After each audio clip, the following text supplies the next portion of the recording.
Hola, buenos días. Bienvenidos a una nueva edición de Ambiente y Medio. Hoy, desde la ciudad de Concordia, vamos a hablar de la reconversión de un establecimiento agrícola ganadero a partir del ecoturismo.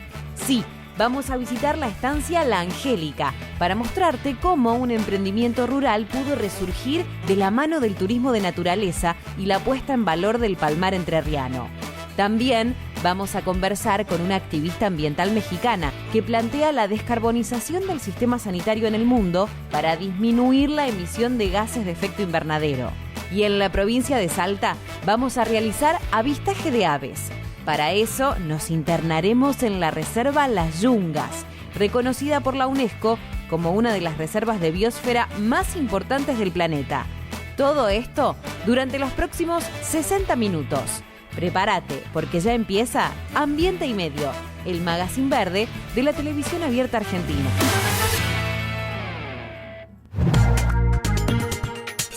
Según el último informe del Grupo Intergubernamental de Expertos sobre el Cambio Climático, las alteraciones en el clima están afectando a todas las regiones del planeta.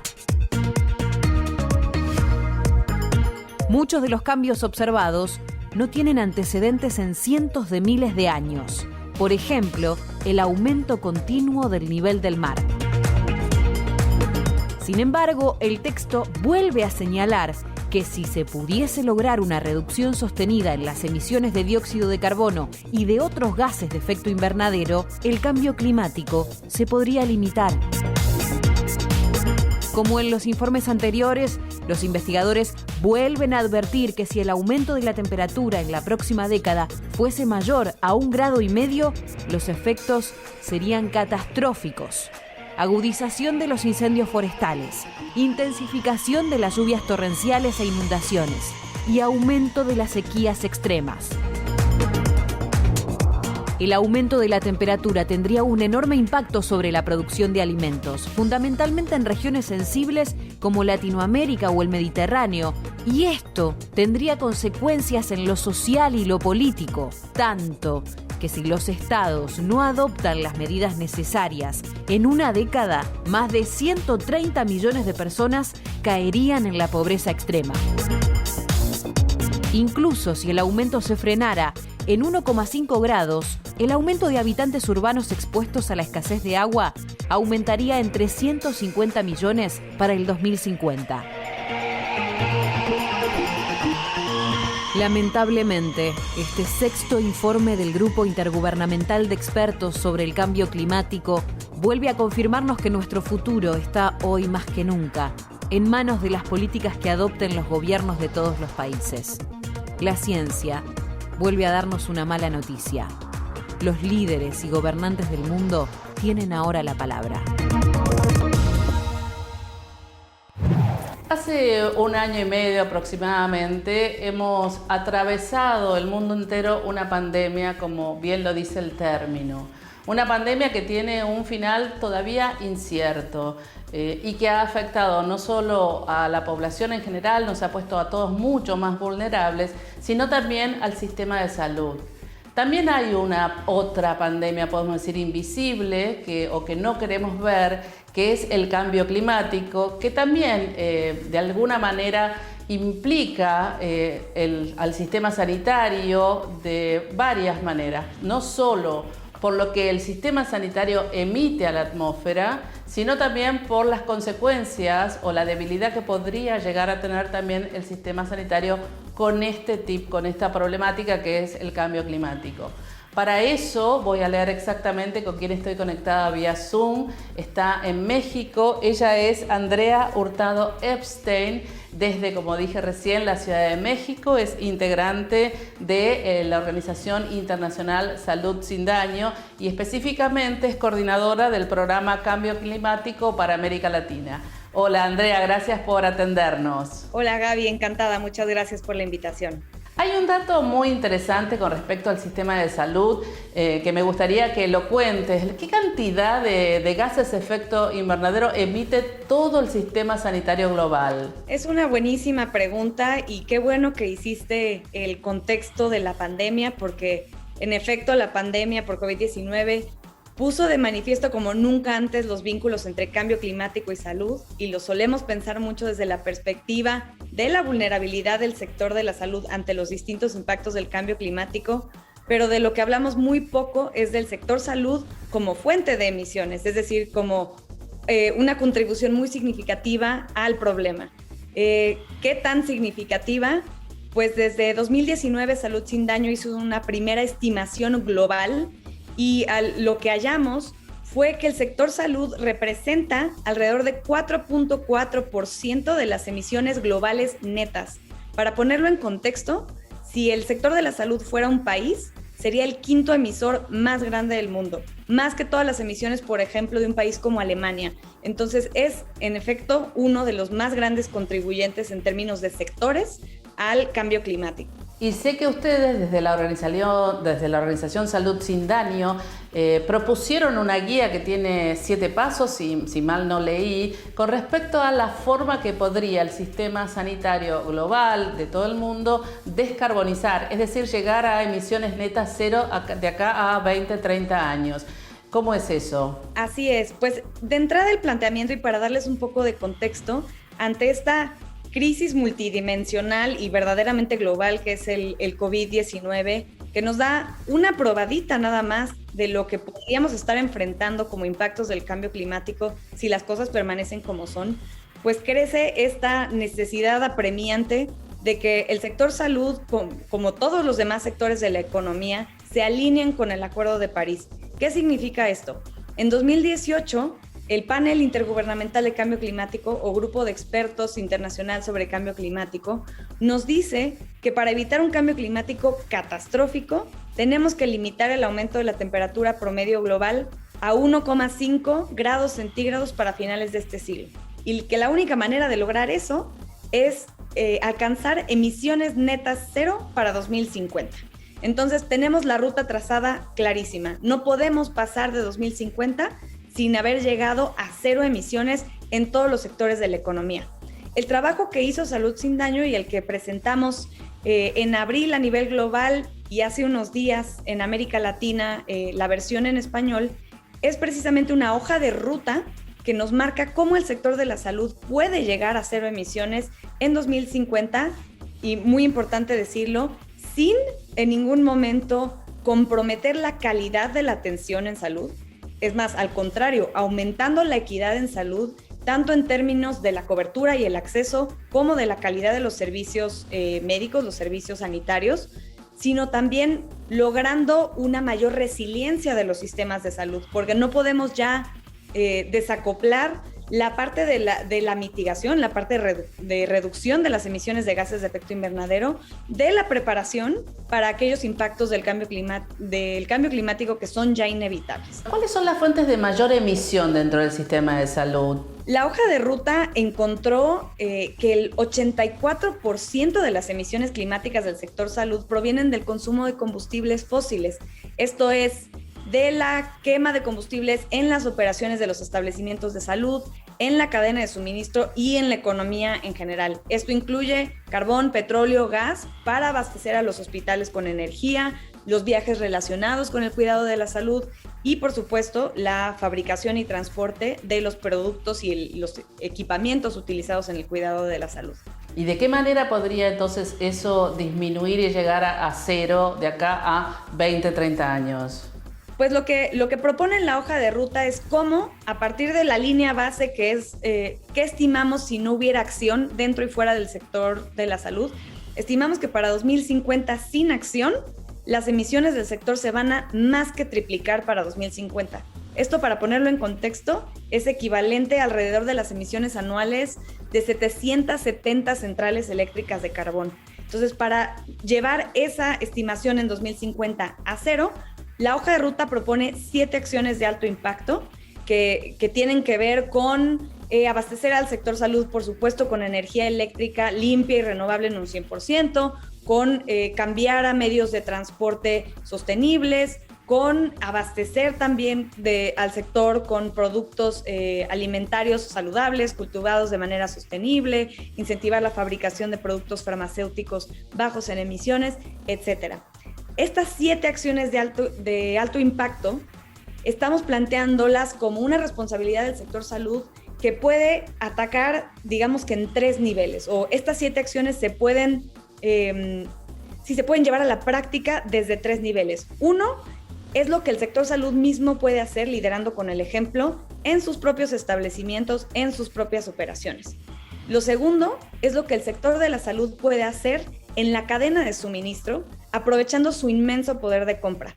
Como dato importante para conocer, se estima, la Organización Mundial de la Salud estima que el sector salud a nivel global representa alrededor de un 10% del PIB mundial. Entonces es un sector económicamente muy importante y que por tanto puede influir de manera significativa en toda su cadena de suministro. Y la tercera vía de acción, el tercer nivel en el cual se pueden implementar estas 7 acciones de alto impacto, es en la economía en general. ¿Cómo? Levantando la voz de las instituciones del sector salud, de los sistemas de salud y de las personas que en esos sistemas laboran, para exigir cambios más allá del sector, en la economía en general.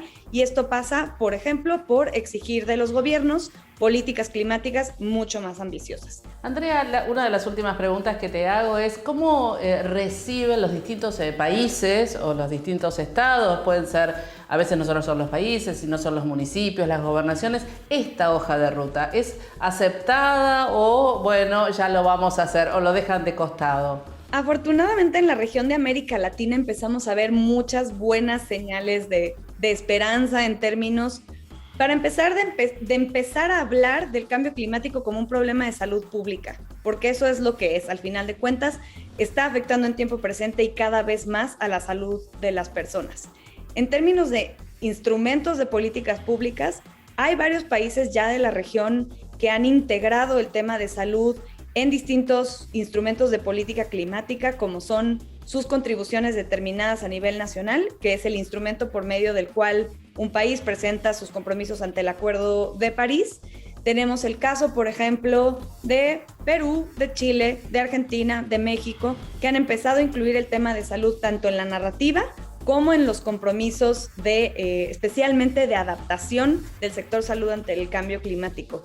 El caso de Argentina es muy emblemático porque es el primer país, no solamente de la región, sino del mundo, en incluir en la NDC, en esta segunda NDC que actualizaron a finales del año pasado, no nada más temas de adaptación, sino también una medida prioritaria para estimar las emisiones de gases de efecto invernadero del sistema de salud argentino y empezar a tomar medidas para reducirlas. Este es, como decía, emblemático porque es el primer país del mundo en hacerlo. Vemos también en otros países como en Chile, como en Colombia, que se empieza a tener el mandato legal para desarrollar un plan sectorial de cambio climático para el sector de la salud que incluye tanto mitigación como adaptación. Entonces, poco a poco empezamos a ver este movimiento en la región, también en los gobiernos subnacionales, y pues creemos que esta hoja de ruta es un punto de partida que les puede servir para elaborar sus propios planes a nivel nacional o subnacional. Clarísimo, Andrea, y te agradezco mucho por esta conversación que tuvimos y por supuesto muchísimas gracias por estar en nuestro programa Ambiente y Medio. Muchas gracias y saludo desde acá a todos los mexicanos. Al contrario, gracias a ustedes. Gracias, Andrea, nuevamente, y nosotros seguimos con más Ambiente y Medio. Quédate por ahí, porque en el próximo bloque te mostramos la reconversión de la estancia La Angélica en la ciudad de Concordia a partir del turismo de naturaleza. Y también hacemos avistaje de aves desde la Reserva Las Yungas, en la provincia de Salta.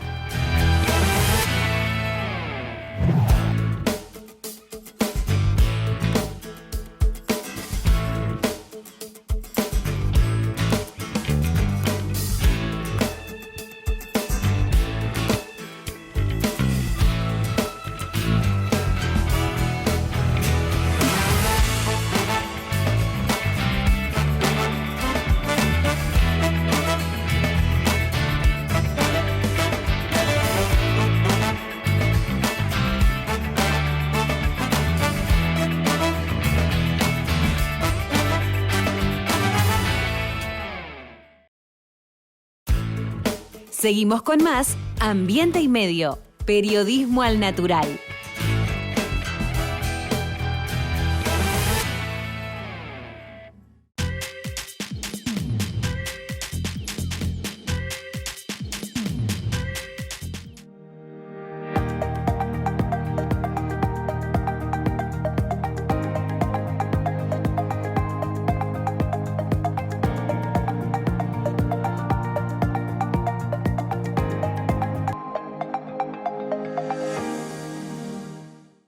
En Morón volvió el día verde. Los miércoles solo sacar residuos reciclables. Solo residuos reciclables. Como papel, cartón, plástico, vidrios y metales. Todos limpios y secos. Municipio de Morón.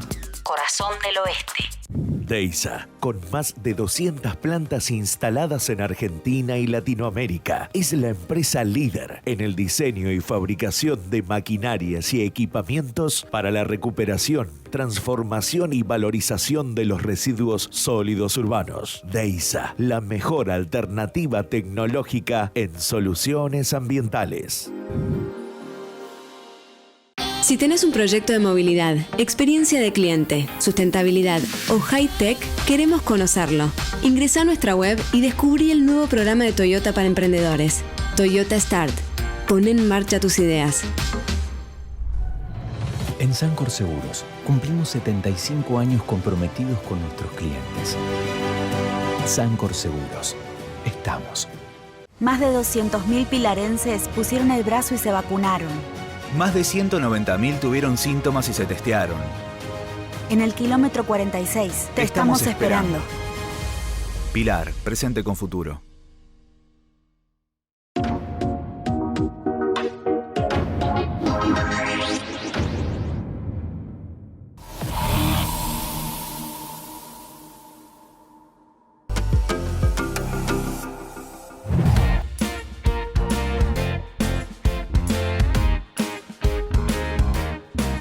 Bueno, me encuentro en Concordia, Entre Ríos, y me invitaron a darme una vuelta por acá.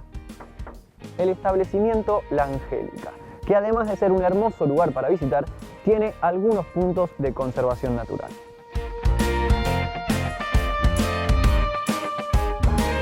Bueno, para ponerlos un poco en contexto, estas 80 hectáreas del establecimiento La Angélica son esto hace muy pocos años. De hecho, los dueños, en conjunto con ONGs y el sector público, empezaron a trabajar sobre la puesta en valor de lo que es el casco histórico y el casco natural, en vez de dedicarse a explotar el terreno, ¿cierto? También cuentan con un montón de actividades, que ya voy a entrar en detalle, entre ellas la conservación de especies nativas.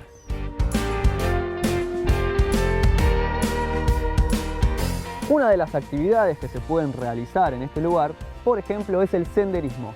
Este lugar cuenta con distintos senderos. Acá estamos en la puerta de uno, el cual dura 2 horas y media, y no voy a entrar a hacer el recorrido con ustedes por más que quiera, aunque quizá después lo haga yo solo, no lo sé. Pero cuestión, vos entrás por este bosque de plantas nativas, pasás por una selva en galería y después terminás por un palmar. O sea, es increíble. Y así con el resto de los otros senderos que tienen distintos paisajes. Dentro de los senderos también hay actividades como por ejemplo el avistamiento de aves o el safari fotográfico, le dicen, al cual se le sacan muchísimas fotos a toda la fauna autóctona de este lugar. También hay caminatas interpretativas. Con esto, ¿qué quiero decir? Que hay un guía que te va explicando con la flora que te vas encontrando y la relación que tiene con la fauna. Es decir, yo tengo una flor, esta flor atrae tal pájaro, el pájaro se lleva la semillita a otro lado y crece esta misma flor en otro lugar. No vayan a escanear mi cara, por favor, apúntenle bien al código QR. Otra de las actividades que se realizan en este establecimiento, como pueden ver, es la plantación de especies nativas y su propia clasificación.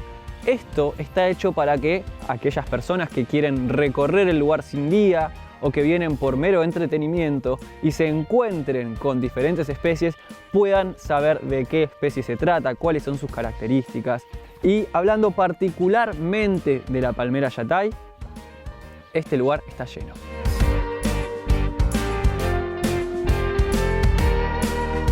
Zabale, zabale. No, perdón, eso es una canción de Los Palmeras. Acá yo estoy rodeado de palmeras.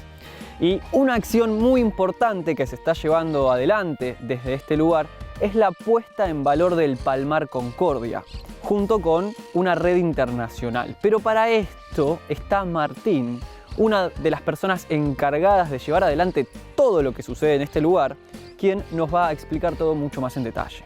La Angélica tiene tanto un valor, un potencial histórico-cultural como uno natural. Fue un tambo estabulado, el primero de la región, fue una fábrica de yogur, fue una potencia a nivel regional y por diferentes cuestiones de mercado, políticas, familiares y demás, allá por mediados de los 70 quebró y se pudo sostener como se pudo, vendiendo tierras o mal arrendando. Uno de los hitos que te comento es que hace un año hemos logrado recuperar ese yogur histórico, perdido por 50 años, hoy lo logramos elaborar nuevamente acá en el establecimiento y lo ofrecemos a todos nuestros visitantes. Y por otro lado, la parte natural que tiene que ver con el potencial que tenemos, lo rico de los ambientes. En las 80 hectáreas que tenemos varios ambientes como el Espinillal, selva en galería, palmar, laguna, bueno, y tenemos el casco histórico también, donde trabajamos y ofrecemos diferentes servicios. Lo que más destacamos es el palmar, porque formamos parte de una red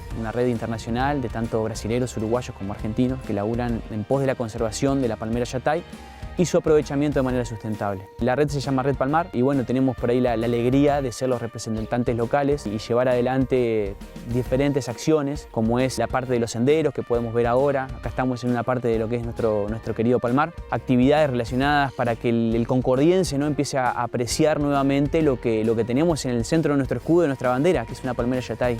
Y nunca se supo bien por qué y hoy tratamos de por ahí revalorizarlo de esa manera, ¿no? Cuando el año pasado, digamos, presentamos el desembarco de esta red, de la Red Palmar acá en la región, tuvimos la suerte de que distintas instituciones, organismos, ONG, privados nos acompañaron y fue el puntapié inicial para marcar en el calendario y poder hacer la primera feria de turismo en espacios rurales y naturales, donde por ahí convocamos a parte de gastronómicos, parte de artesanos, parte de productores, emprendedores, instituciones que tengan que ver con digamos, los valores que pregonamos nosotros.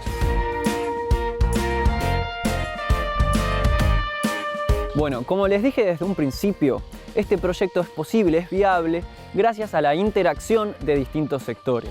No es solamente el sector privado que se ocupa de llevar adelante, en particular las actividades, de poner a disposición el predio y obviamente la parte histórico-cultural y la parte del casco natural, sino también hay ONGs que se están encargando de generar una red y también el sector público que se encarga, en cierto punto, de poner en el mapa estos lugares para que todos nosotros podamos conocerlos. Y para hablarnos desde esta perspectiva está Aldo Álvarez.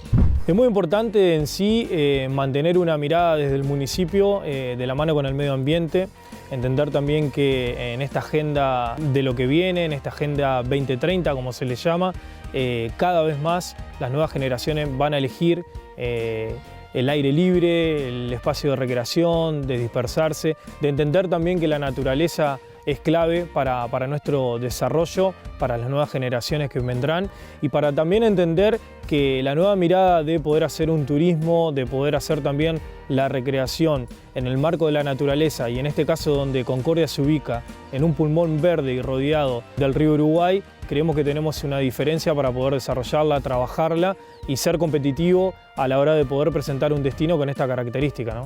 Me parece que la manera de que también por un lado generar conciencia sustentable y medioambiental con los propios ciudadanos de Concordia. Concordia es una ciudad que tiene alrededor de 200.000 habitantes. Parece que es importante trabajarlos desde adentro hacia afuera y después también, en este caso, tener una oferta atractiva para ser una ciudad activa y atractiva a la vez y en este caso con una mirada sustentable mostrando estos diferentes tipos de servicios. Y si ponemos a analizar, Concordia tiene mucho de sustentabilidad y tiene mucho también de una mirada medioambiental que es acompañada por los ciudadanos y en este caso por el sector público que trabaja en su conservación y en el desarrollo del mismo, ¿no? En relación a la ruta natural que hoy propicia el Ministerio de Nación de Turismo, bueno, aquí hay una relación muy marcada, una línea muy marcada que se continúa a través de la provincia, donde se trabajan en un mapa de turismo natural en toda la provincia y a su vez Concordia continúa con esta mirada trabajando con mucha relación con el sector privado y con diferentes instituciones públicas y ONG para poder, bueno, seguir desarrollándolo y con las diferentes características y atractivos que recién he comentado, ¿no?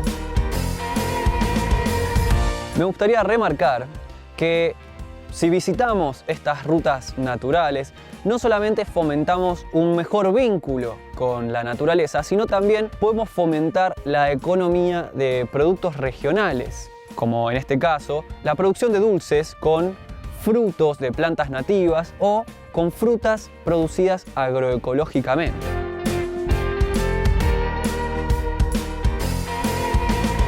Obvio que sobre gustos no hay nada escrito, pero me gustaría comentarles que yo a mi hora de vacacionar siempre elegí destinos con recorridos naturales, porque son los que más me gustan, tanto a nivel paisajístico como en cuestión de actividades. Y además generamos otra relación con nuestro entorno. Tanto aprender de las especies, tanto de plantas como de animales que hay en las zonas, está bueno. Y si llegan a ir a un parque nacional, me gustaría hacer algunas recomendaciones, no solo para los parques nacionales, en general también. Si hacen fuego, que sea en los lugares que están determinados para hacer fuego. Si ven una columna de humo, sí, los estoy retando, si ven una columna de humo, avísenle a los guardaparques o a las autoridades y ni se les ocurra dejar basura.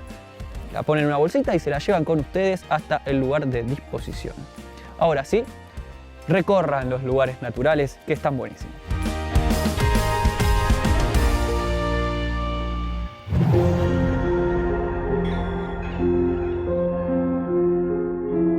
El mundo de la naturaleza, pero en particular el reino animal, está repleto, plagado de particularidades, detalles, cosas para contar que hacen de este reino algo único.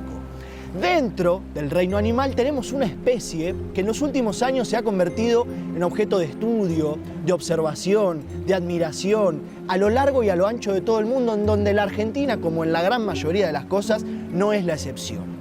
El avistaje de aves se ha vuelto un fenómeno muy practicado, como digo, en todo el mundo, y es por eso que se han desarrollado centros de observación de aves, clubes y demás. Yo sigo aprovechando mi visita a Salta y estoy en la Villa San Lorenzo, a 15 minutos de la ciudad de Salta, en un centro de conservación de aves donde vamos a practicar el avistaje de aves. Vamos a estar contando muchísimas cosas, muchas aristas que tienen que ver con esta práctica, lo económico, lo natural, el ejercicio de la paciencia y muchas cosas más, así que los invito a avistar aves conmigo.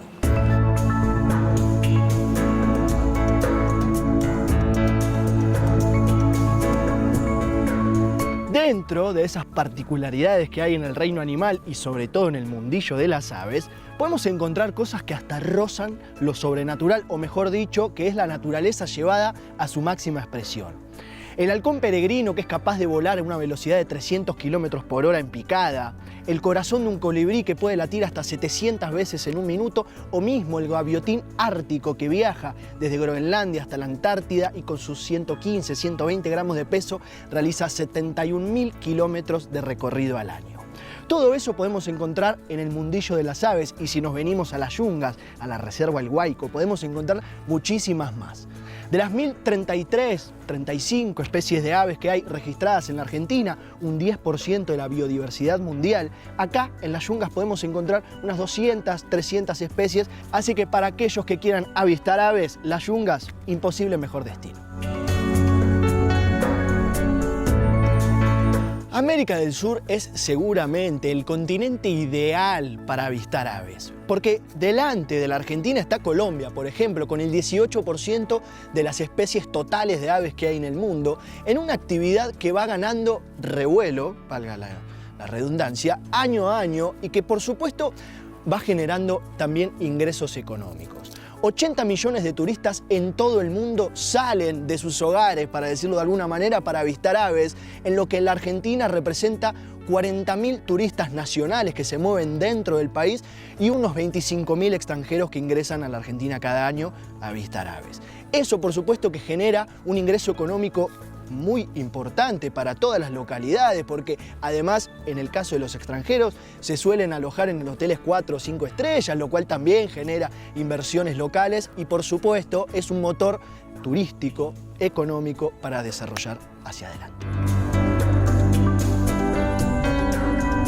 Salta, la linda, no es cualquier lugar para realizar esta actividad, es de hecho la provincia para llevar a cabo el avistaje de aves, porque sin ir más lejos, es la provincia donde se registró la mayor cantidad de aves que hay en la Argentina, casi 570, en las que encontramos al cóndor andino, al carancho, al jote cabeza colorada, al jote cabeza negra, al jote real, al mismo halcón peregrino, al mismo colibrí y centenas de especies que conforman a este lugar como una meca para los avistadores de aves. Tanto es así que en noviembre aquí se realiza la Semana de Aves, en la que se desarrollan diferentes charlas, actividades para promocionar esta actividad y en las que, sin ir más lejos, en 2019 en una sola semana se registraron 415 especies de aves. A eso le sumamos que en octubre se realiza el Gran Día de Observación de Aves en casi todo el mundo, en otro evento para promocionar esta actividad de avistaje de aves. Desde mi humilde lugar como inexperto en la materia voy adentrándome en lo que es el avistaje de aves y desde mi humilde lugar les recomiendo hacer lo mismo.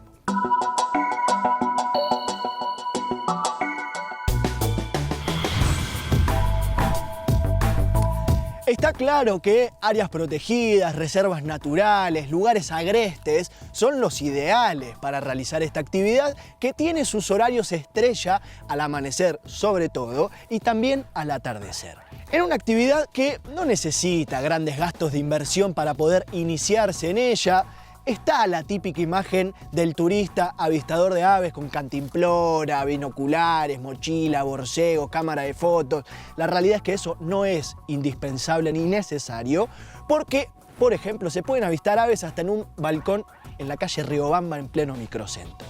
Lo que hace falta es deseo y sobre todo un poco de paciencia, porque es una actividad que desarrolla justamente el uso de la paciencia y también trabaja un poco la ansiedad, algo que todos venimos necesitando un poquito. Me encuentro caminando en el sendero principal, hace un ratito anduvimos por el sendero Los Helechos y paré acá para contarles lo siguiente.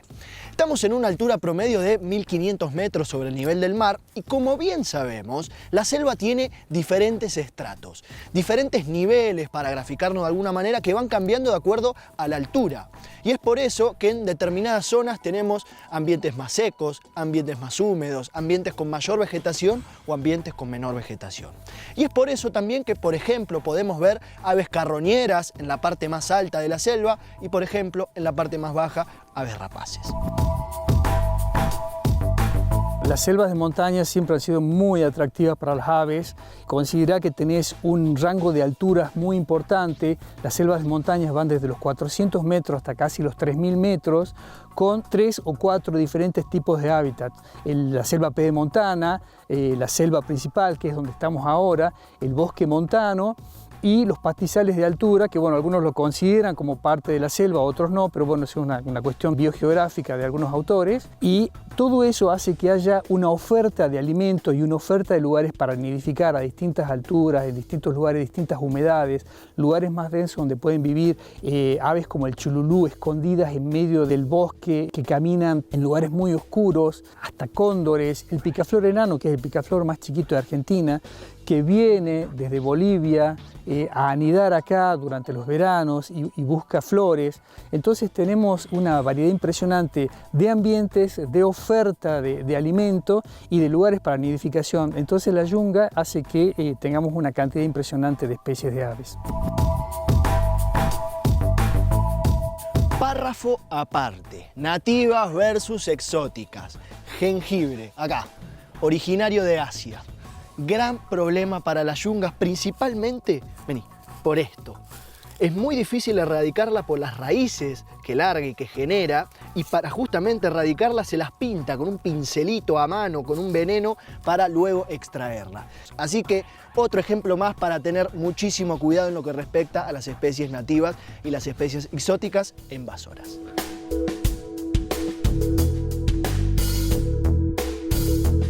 Dentro de San Lorenzo, localidad que está rodeada por 4 reservas naturales, además de la reserva El Huayco, que recién estábamos visitando para avistar aves, tenemos la reserva Las Yungas.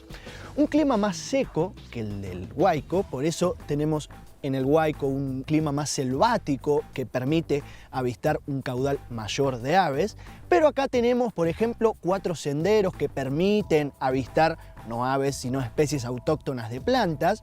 Y dentro de esos senderos tenemos el sendero estrella, que es el Cerro Elefante, el cual tiene una dificultad interesante para aquellos ambiciosos, que termina en la punta de un cerro y desemboca en una actividad de parapente. Para aquellos amantes de la altura, Reserva Las Yungas es una buena oportunidad.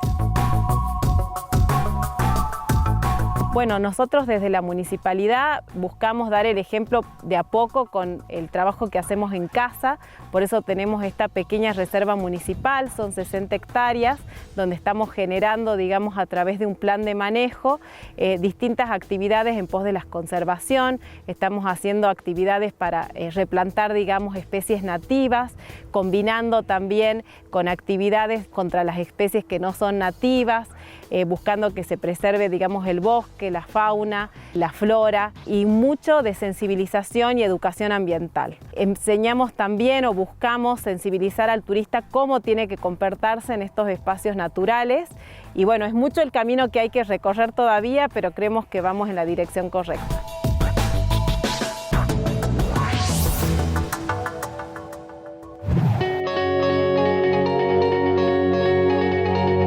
Viajar es una de las experiencias más hermosas que podemos vivir, y si es en la naturaleza, aún más.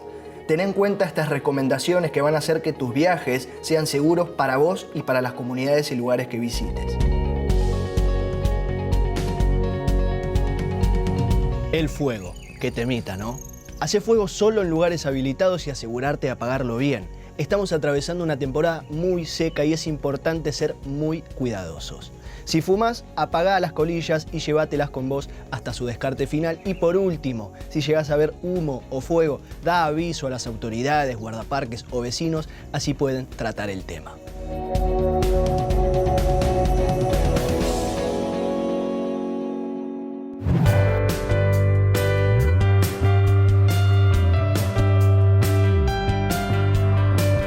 El Parque Nacional Perito Moreno está ubicado en el centro oeste de la provincia de Santa Cruz, en el límite con Chile.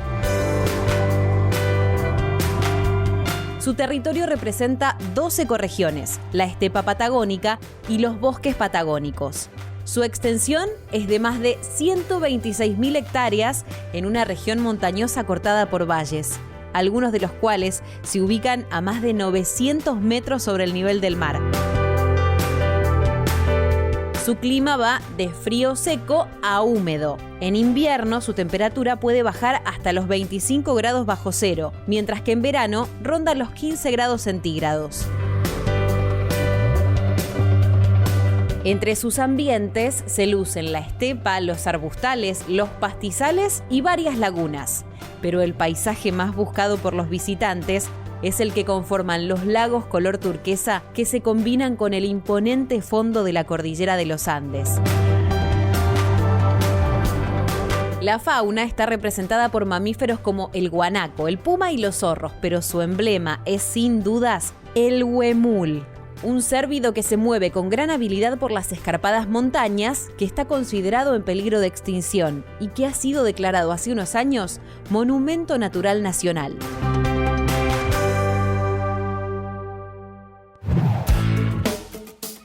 No te muevas de ahí, porque en el próximo bloque, en la sección Cicatrices, vamos a rememorar la tragedia de Kishtim, el accidente nuclear que tanto la Unión Soviética como la CIA quisieron ocultarle al mundo. ¿Todavía no pudiste ver Punto de No Retorno? Ingresá a www.fundacionambienteymedio.org y mirá el primer documental argentino sobre el cambio climático en nuestro país. Punto de No Retorno, un documental de Sergio Federovisky y Fundación Ambiente y Medio.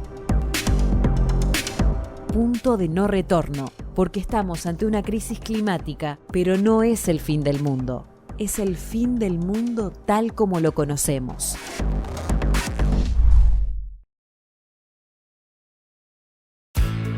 Seguimos con más Ambiente y Medio, periodismo en perfecto estado de conservación.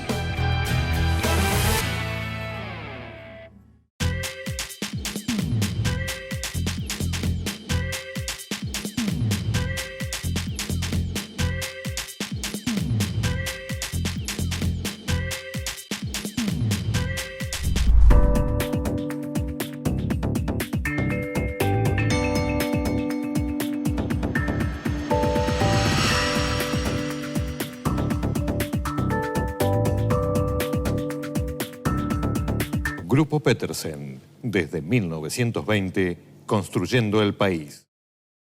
Porque sabemos de ambiente y sostenibilidad, podemos ayudarte a producir y desarrollar tus actividades de manera sustentable. Greenco, servicios de asesoramiento ambiental.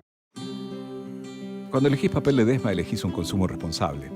Porque nuestro papel se elabora a partir de la caña de azúcar, un cultivo renovable año a año. Elegí Ledesma, elegí cuidar el ambiente. En Sancor Seguros cumplimos 75 años comprometidos con nuestros clientes. Sancor Seguros. Estamos.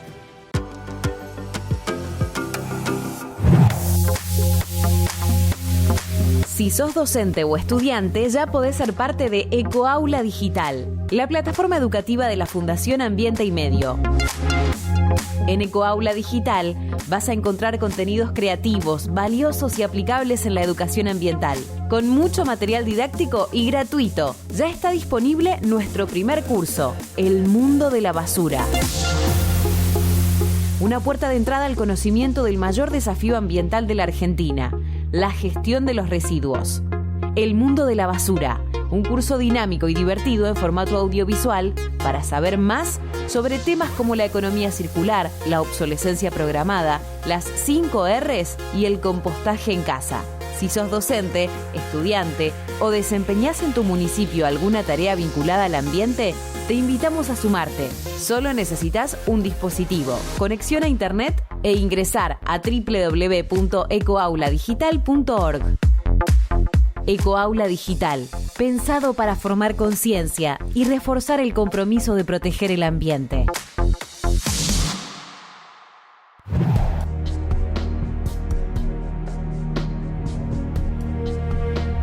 Seguramente por su vinculación con lo bélico, la industria nuclear siempre estuvo asociada al secreto.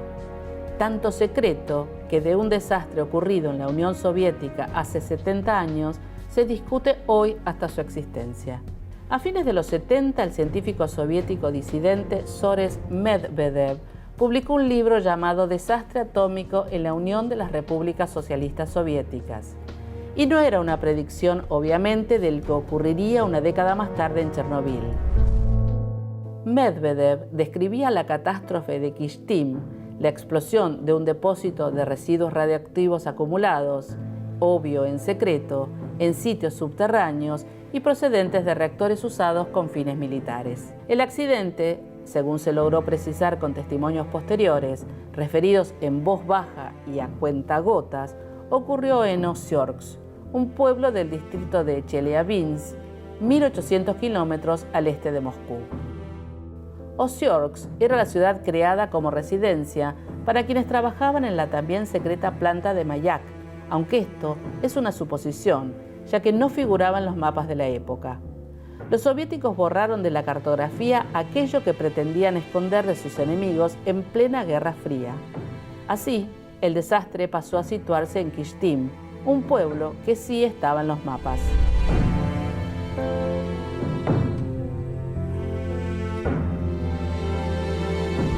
La planta, lejos de cumplir mínimos estándares de seguridad, fue capaz de construir en 1949 la primera bomba nuclear soviética. Pero Moscú pedía más. En la década siguiente, más de 17.000 obreros recibieron sobredosis de radiación y la costumbre de arrojar los desechos al río causó enfermedades en los pueblos que se encontraban aguas abajo. La noche del 29 de septiembre de 1957, el cielo de los Urales se iluminó de colores. No eran auroras boreales, con las que especularon los medios locales los días posteriores. La masiva e inesperada llegada de funcionarios moscovitas y la exigencia de sacrificar el ganado indicaban que algo grave había ocurrido. La posterior decisión de evacuar 11.000 habitantes de 20 pequeños poblados y después destruir sus casas lo confirmó.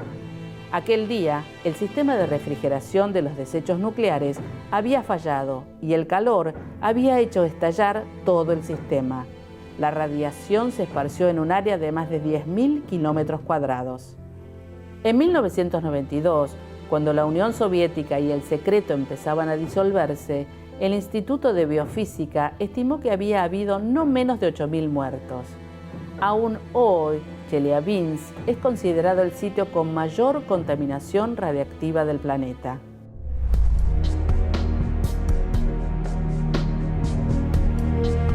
El secreto en verdad había sido compartido. La CIA, responsable del espionaje del enemigo, lo supo desde un primer momento y lo mantuvo oculto hasta que apareció Medvedev. Sacar a la luz un incidente nuclear ocurrido en la Unión de las Repúblicas Socialistas Soviéticas hubiese podido suscitar preocupación en la población norteamericana residente en las cercanías de las instalaciones nucleares, explicó el New York Times en 1977. Todo por mantener el negocio atómico a salvo.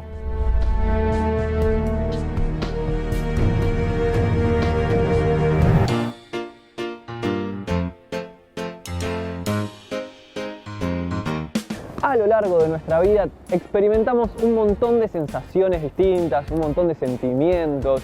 Cada situación que atravesamos nos pone de una forma distinta. Por eso, en el día de hoy les quiero recomendar The Magnitude of All Things. En castellano sería La magnitud de todas las cosas. Es un documental de Jennifer Abbott que relaciona una historia personal de ella con el cambio climático. Esta historia se trata sobre el dolor y la pérdida. Dicen que es una de las sensaciones, una de las experiencias más difíciles de atravesar en nuestra vida y que todavía nos falta atravesar esta sensación con el cambio climático. ¿Qué nos pasa a nosotros cuando una parte de nuestra vida ya no está más? ¿Y qué nos va a pasar a nosotros cuando, por consecuencia del cambio climático, lo que tengamos alrededor ya no esté como lo conocemos? Entre una de las cosas que menciona la directora es el recuerdo que ella tenía de cuando salía de su casa, estaba nevando y podía ver los copos de nieve, que hoy en día ya no los tiene más, y los relaciona con la pérdida de un familiar, la pérdida de su hermana. A esto ella le llama climate grief, sería el dolor por la pérdida del clima, del ambiente. Así que ya saben, The Magnitude of All Things. Y bueno, miren lo que es este lugar, está tremendo, pero además les quería pedir que nos sigan en las redes sociales, @Fundación Ambiente y Medio. Pueden volver a ver el programa entero en YouTube o en la web ambienteymedio.tv. Nos vemos la próxima.